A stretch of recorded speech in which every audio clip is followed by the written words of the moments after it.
Bonsoir à toutes, bonsoir à tous et bonsoir Bernard Minier. Bonsoir. Ravi de vous avoir. Ça va Bernard? Très bien. Ouais. Je pose souvent les questions aux auteurs de polar parce que vous écrivez tellement d'horreur que chaque fois je me dis mais est-ce qu'ils vont bien dans leur tête en fait? J'espère qu'on fait la part des choses. Vaut mieux, hein, ouais. Et qu'on ne traverse pas le miroir. Ouais, non, je me considère comme très normal, Ouais. comme personne. Vous avez l'air en tout cas, rassurant. Il vaut mieux, je crois, justement prendre distance. On va parler de H, votre dernier roman. On va commencer par 3 petites questions, c'est une tradition dans cette émission. Essayez de sortir la première réponse qui vous passe par la tête. Si vous étiez, Bernard, un endroit sur la Terre. Graus, petit village dans le Haut-Aragon, au fin fond de l'Espagne, avec lequel j'ai une grande histoire. Et pour moi, c'est El Centro del Mundo, le centre du monde. D'accord. Un peu comme la gare de Perpignan pour Dali, vous voyez. Ah ouais, d'accord. Donc un petit village en Aragon. 2000 habitants, très pittoresque, formidable, avec une population extraordinaire. Ok, on va envoyer tous les Bruxellois là-bas et vous serez plus tranquille. Oui. Non, je rigole. Si vous étiez un mot de la langue française. Un mot de la langue française non, parce que je considère que le plus difficile dans la vie, et pour réussir, c'est de savoir dire non. Ouais.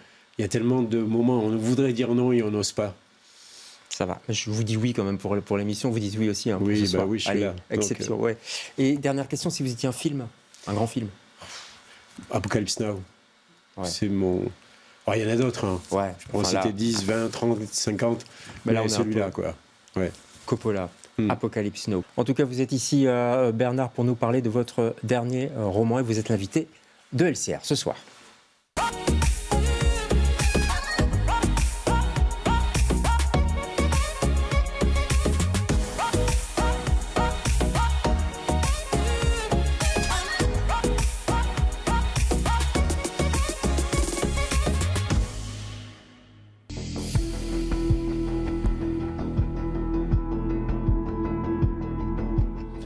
H, qu'est-ce que c'est? H, c'est le titre de mon nouveau roman. H comme hiver, H comme hécatombe, H comme Hirtman. Retrouvez-le en librairie le 27 mars.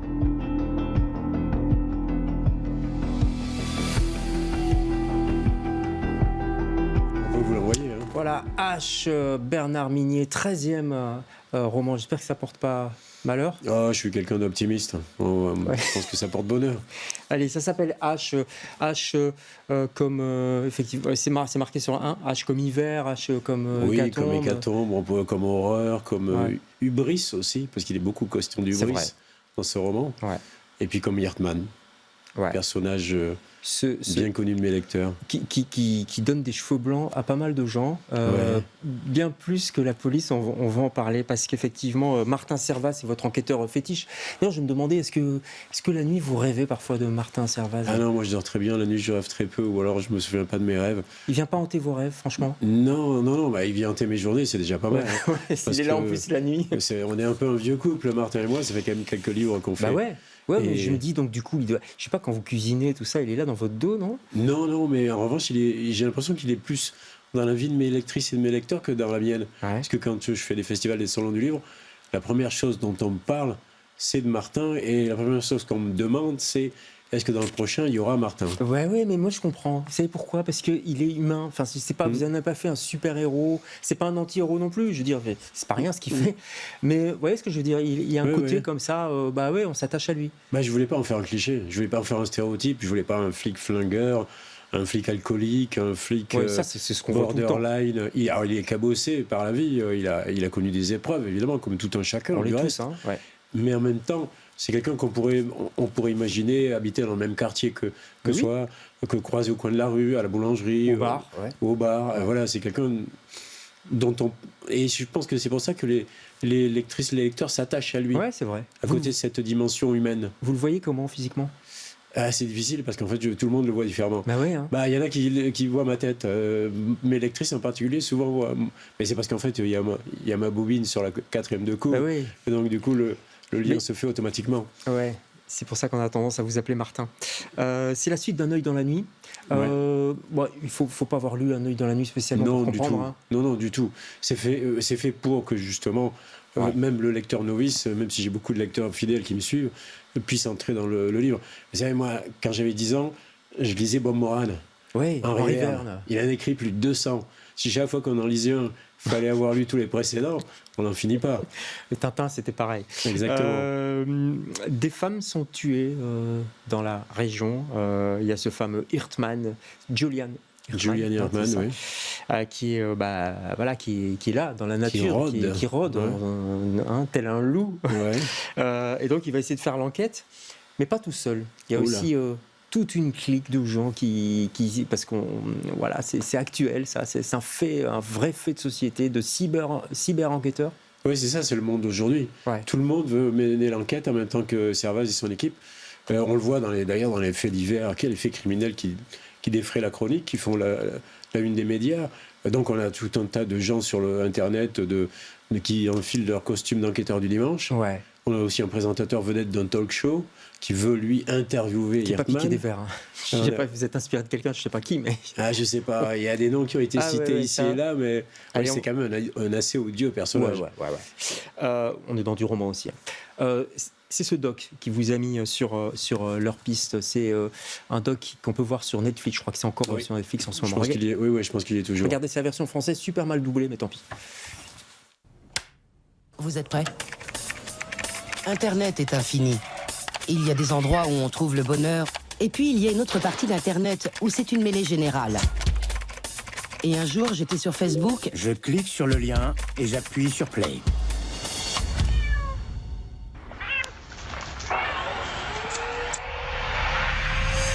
Ça reste une des pires vidéos que j'ai vues. Il doit être arrêté sur le champ. Les gens sont devenus dingues. C'est qui ce type sur la photo ? Il pouvait être n'importe où sur la planète. Cette personne veut jouer au chat et à la souris ? Je suis partant. La vidéo contient beaucoup d'informations. On voit une poignée de portes, des prises électriques. Tout pointé vers l'Amérique du Nord. On entend des voix en fond. C'était du russe. Oh, il est possible qu'il soit localisé en Russie.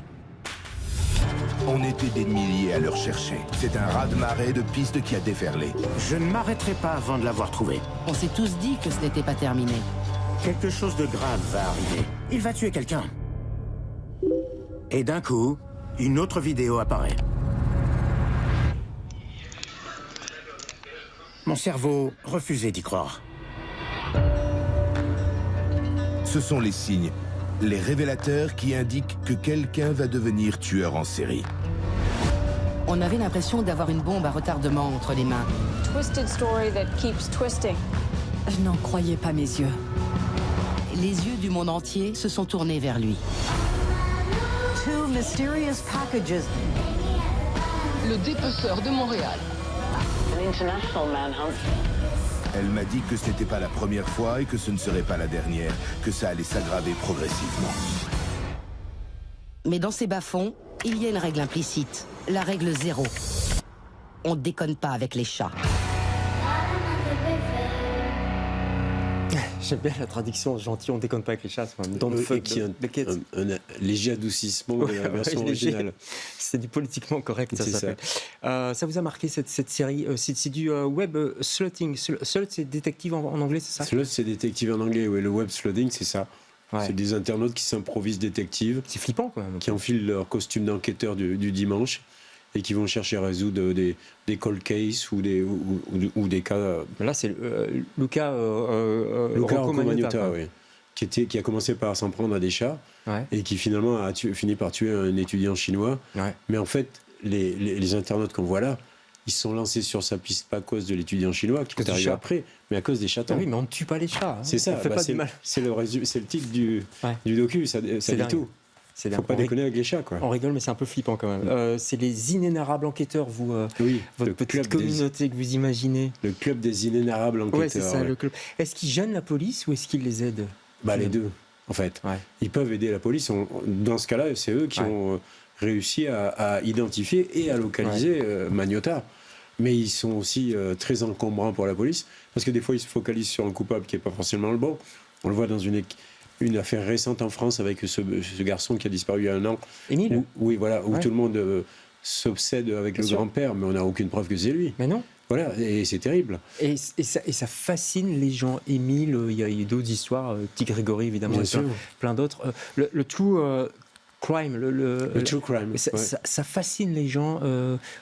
Pourquoi? On se demande. Il y a une émission sur France Inter aussi tous les jours qui cartonne. Bien sûr, mais il y a des podcasts, il y a des chaînes YouTube. Ça sort dans les magazines comme Society, par exemple, qui a fait plusieurs numéros là-dessus. C'est sur les chaînes de la TNT, c'est sur les plateformes de streaming, ça c'est Netflix. Il y a aujourd'hui, le true crime est quasiment partout. Et ça transcende les générations, ça transcende les classes sociales. Tout le monde en regarde, hommes, femmes. Et en plus, on s'est aperçu qu'il y a plus de femmes que d'hommes. Pourquoi? Je ne sais pas. Est-ce que ça vous aide, vous, en tant qu'auteur de polar, ou est-ce que ça vous gêne? Allez, on va dire, c'est presque de la concurrence, quoi. Non, je ne vois pas comme de la concurrence du tout. Là, le sujet du livre, effectivement, c'est ça. Là, moi, la question que je me pose, c'est comment on va faire bientôt le distinguo entre la réalité et la fiction.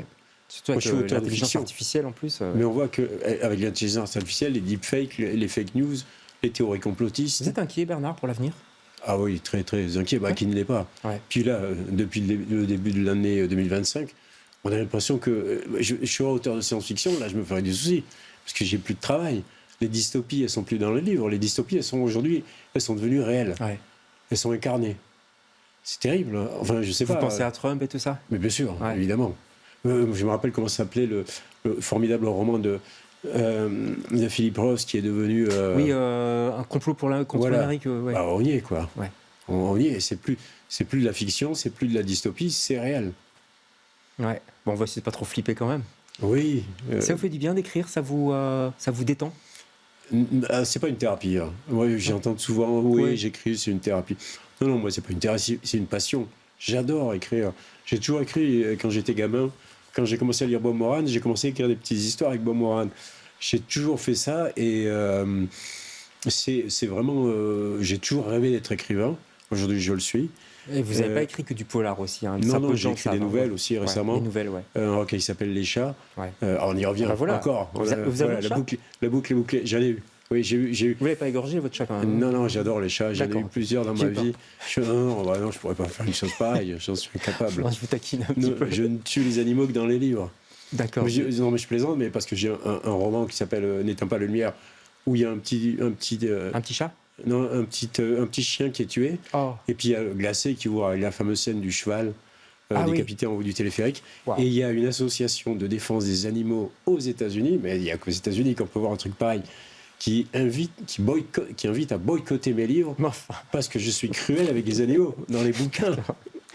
Le premier degré, quoi, on y va. Ouais, c'est ça. Je veux dire, vous pouvez tuer des gens, les torturer, les violer, faire tout ce que vous voulez, mais les animaux, il ne faut pas y toucher. On en revient à la morale du documentaire. On va vous baquer des librairies. Mais non, on va prendre votre livre, c'est Haletant, évidemment. Tiens, Haletant, c'est un H aussi, non? Bien sûr, oui, tout à fait. Huis clos, Haletant, on peut en trouver plein. Hein. Bernard Minier, c'est le dernier polar de Bernard Minier. Précipitez-vous si vous aimez ce genre-là. C'est une belle réussite. C'est chez XO Éditions. Merci Bernard d'être passé chez nous. Merci à vous. Bon retour, soyez prudents. Merci. Et nous, on se retrouve lundi prochain. Passez un bon week-end. Bonsoir.